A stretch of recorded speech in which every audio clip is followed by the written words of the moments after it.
Hello guys, this is Swati. आज मैं बात करने वाली हूँ एक sweet and simple animation movie migration के बारे में, जिसका रन टाइम लगभग 1.5 घंटे के आसपास का है। इसमें गोर वायलेंस, प्रोफैनिटी, एडल्ट सीन्स बिल्कुल भी नहीं है।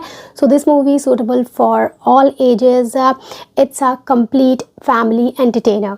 Parenting is not easy, it is a full time job. और अगर आपके बच्चे सुपर एंथुजियास्टिक और एनर्जेटिक है, तब तो आपको एक्स्ट्रा एफर्ट डालकर उन्हें कंटेन रखना पड़ता है। ऐसे में पेरेंट्स अपने एडवेंचरस फॉर्म पर इंटरमिशन लगा देते हैं और बच्चों को लगने लगता है parents are not so fun. समय आने पर इस इंटरमिशन को ख़त्म कर देना चाहिए, मूवी फिर से चालू कर देनी चाहिए। लेकिन यहीं पर कभी कभी गलतियाँ भी हो जाती हैं, cause there is no sure short way of parenting. और कुछ पेरेंट्स अपने बच्चों को लेकर इतने ओवर प्रोटेक्टिव हो जाते हैं जिससे उनके बच्चों को सेफ्टी एंड सिक्योरिटी तो मिल जाती है, लेकिन जो रिस्क का थ्रिल है, एडवेंचर की तितली है, वो उनके जीवन से हमेशा के लिए उड़ जाती है।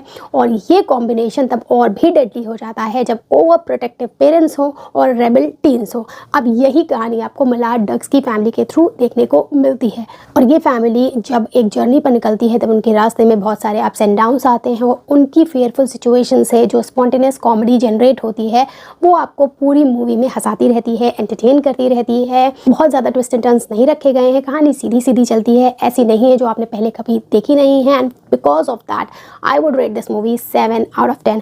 बाकी पूरी मूवी के साथ मेरा क्या एक्सपीरियंस रहा है मैं आपसे शेयर करती हूँ और आप डिसाइड करेंगे आपको मूवी देखनी चाहिए नहीं देखनी चाहिए। इससे पहले अगर आप नए आए हैं please subscribe. So for this movie migration, अगर हम स्टोरी की बात करते हैं तो मलाड्स एक डक की फैमिली है जो न्यू इंग्लैंड के जंगल में छोटा सा पॉन्ड है उसमें बड़ी ही खुशी से रह रही है, जिसमें फादर मैक है, मदर पैम है, बच्चे हैं, एक छोटी सी बच्ची है जिसका नाम है ग्वेन और उसका बिग ब्रदर है डैक्स नाम का। अब ये सब खुशी से रहते हैं और फादर मैक हर समय इन्हें डरावनी डरावनी कहानियाँ सुनाते रहते हैं जिससे ये बच्चे कभी बाहर जाने की ना सोचे, उनके अंदर डर भरते रहते हैं।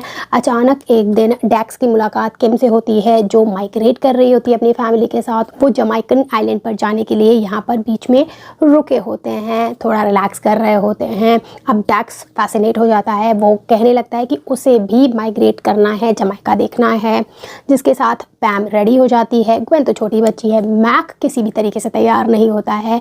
वो बोलता है बाहर बहुत अनसर्टेनिटीज़ हैं, अनकंफर्टेबल सब है, सारी चीज़ें यहाँ पर हमारे पास सेफ्टी एंड सिक्योरिटी है। बिल्कुल तैयार नहीं होता है, फैमिली का दिल टूट जाता है। ये बात मैक अंकल डैन को बताता है और वो उससे पूरी तरीके से एग्री होते हैं कि उन्हें इस पॉन्ड को छोड़कर कहीं नहीं जाना चाहिए। कहते हैं देखो मैं कितना खुश हूँ यहाँ पर, कितने आराम से रह रहा हूँ, मेरी पूरी फैमिली मुझे छोड़कर चली गई है। मैक उनकी आंखों में जो लोनलीनेस देखता है और उनका एसेंट्रिक बिहेवियर देखता है, डर जाता है और फाइनली माइग्रेट करने के लिए तैयार हो जाता है। अब क्योंकि ये फैमिली कभी निकली नहीं थी तो इनकी जर्नी बहुत अप्स एंड डाउन से भरी रहती है, फिर भी इनके बीच का जो बॉन्ड है वो और स्ट्रॉन्ग होता जाता है। ये रास्ता भूल जाते हैं, न्यूयॉर्क सिटी पहुंच जाते हैं। न्यूयॉर्क सिटी में पिजन से मिलते हैं, बहुत ही उनका वियर्ड और अब्रप्ट बिहेवियर होता है। फिर वहाँ से एक मकाऊ डेलरॉय नाम का होता है जो एक फ्री पैशनेट बर्ड होता है लेकिन कैप्टिव है, उसे किस तरीके से बचाते हैं, ये सारी चीज़ें थ्रू आउट द मूवी में चलती रहती हैं जो बच्चों को बहुत अच्छी लगने वाली हैं। बाकी मूवी के कुछ पॉजिटिव्स एंड नेगेटिव्स की बात कर लेते हैं।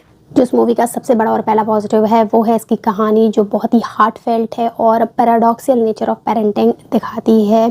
ये एक अच्छी मूवी है जो बच्चों के दिमाग पर इम्प्रिंट छोड़कर जाएगी कि फंक्शनल फैमिली कैसी होती है, जहाँ हर इंसान एक दूसरे की बात समझता है, सुनता है, एक दूसरे की विशेस की रिस्पेक्ट करता है और यही पूरी मूवी में चलता रहता है जो कि बच्चों के लिए बहुत ही हेल्दी है।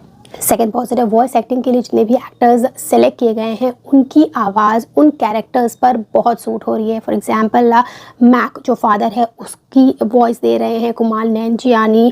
वो मैक हर समय ओवर स्ट्रेस्ड रहता है, बहुत ही प्रोटेक्टिव है अपने बच्चों को लेकर, उन पर कुमाल की आवाज़ बिल्कुल परफेक्ट जा रही है। साथ ही एलिजाबेथ बैंक ने मदर की आवाज़ दी है जहाँ पर वो बहुत ही केयरिंग है, काइंड है, एंथुजियास्टिक रहती है और एडवेंचर पर जाने के लिए पूरी तैयार है। परफेक्ट आवाज़। दो जो हैं वॉइसेस वो आपको सरप्राइज़ की तरह यहाँ पर मिलने वाली हैं। एक्वाफिना की जो हस्की आवाज़ है, यहाँ पर एक पिजन है जो एंग्री रहता है येट फ्रेंडली है, उसके ऊपर बहुत सूट कर रही है और वो काफ़ी फ़नी कैरेक्टर भी मुझे लगा है, चंप उसका नाम है यहाँ पर। साथ ही माइकल कीगन की आवाज़ एक बर्ड को दी गई है जो कैप्टिव है, फुल ऑफ पैशन है और अपने घर वापस जाना चाहता है, वो भी मुझे काफ़ी पसंद आई है। थर्ड पॉजिटिव, इस मूवी की स्पॉन्टेनियस कॉमेडी मुझे बहुत पसंद आई है। सिचुएशनल है, कुछ जोक्स इम्पोज नहीं किए जा रहे हैं कि आपको उन पर हंसना ही हंसना है, यूं ही बस हंसी आ जाती है। और इस तरीके की कॉमेडी बच्चों को काफ़ी पसंद आती है और आप अपनी ट्रिप की कुछ सिचुएशंस यहाँ पर कंपेयर कर सकते हैं। इस तरीके से इन बर्ड्स की जर्नी दिखाई जा रही है। अब अगर ड्रॉबैक्स की बात करते हैं तो बिना किसी डार्क इमोशन के और ज़्यादा कॉम्प्लिकेटेड थीम के ये मूवी बच्चों और ट्विंस को ज़्यादा सूट करेगी कंपेयर टू अडल्ट या टीनेजर्स। बट अगर आप पूरी फैमिली के साथ बैठकर इसे देखना चाहते हैं तब आपको ज़रूर मज़ा आने वाला है। मैंने ऐसा ही किया था। फॉर मी ये मूवी एक अच्छी एंटरटेनिंग थी जिसे मैंने इन्जॉय किया है। That's it from my side, bye bye.